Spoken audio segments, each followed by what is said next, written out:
എന്താ പേരെന്താ? ജോമോൻ. ജോമോൻ്റെ ഏത് കാൽമുട്ട ഊരിപ്പോന്നേ? രണ്ട് മുട്ടും തെന്നിപ്പോന്ന വീഴും. സത്യമാണോ പറഞ്ഞ? ഈ ചേട്ടനെ അറിയാവുന്നവരിവിടെ ഉണ്ടെന്ന് കരവിട്ട് പിടിച്ചേ. ഈ ഇടവകയാണോ? അല്ല, നെടിയശാല. നെടിയശാലയിൽ നിന്നാണ് വന്നിരിക്കുന്നത്. രണ്ട് കാൽമുട്ടും തെന്നിപ്പോവും. എത്ര വർഷമായി? ഒരു 10 വർഷം. 10 വർഷമായി. തെന്നി വീഴുവോ? വീണിട്ടുണ്ട്. ഈ കഴിഞ്ഞ വർഷവും ഉണ്ടായിട്ടുണ്ട്. സാധനം എങ്ങനെ, ഏത് സൈഡിലൂടെ തിന്നുന്ന കാൽമുട്ട്? അങ്ങനെ പറയാൻ പറ്റില്ല. ചിലപ്പോൾ ഫ്ലോറിൽ റൂമിനകത്ത് വെച്ച് തെന്നി വീഴും. നടന്നുകൊണ്ടിരിക്കുമ്പോൾ തന്നെ മുട്ട് തെന്നി ഉണ്ട്. ഇതാണ് ഈ ചേട്ടൻ്റെ പ്രശ്നം. വിശ്വാസമുണ്ടോ? ഉണ്ട്.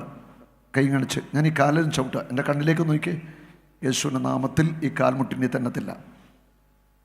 യേശുവിൻ്റെ നാമത്തിൽ ഈ കാലും തന്നത്തില്ല. വലിച്ചു കൊടുന്നു. അഞ്ഞു തൊഴിക്കേ. മുട്ട ഇളകട്ടെ. അഞ്ഞു തൊഴിച്ചേ.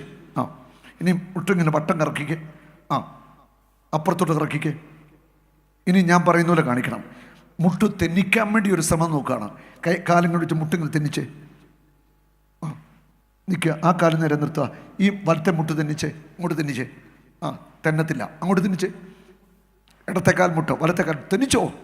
തെന്നത്തില്ലെന്നേ. ഗ്യാരണ്ടിയാ. യേശുവിൻ്റെ നാമത്തിൽ തെന്നിച്ചോ. കൈയടിച്ച് കർത്താവിനെ സ്തുതിക്കട്ടെ. ഹല്ലേലൂയ. ഇനി മരിക്കുന്നത് വരെ ഈ കാൽമുട്ട് ഉരത്തില്ല. ഇത് കർത്താവിൻ്റെ പ്രവൃത്തിയാണ്. ഫ്ലോറിലൂടെ നടന്നാൽ മുട്ട് തന്നെ വീഴുന്ന ആളാ. ഇനി മുട്ട് തന്നത്തില്ല. ഹല്ലേലൂയ.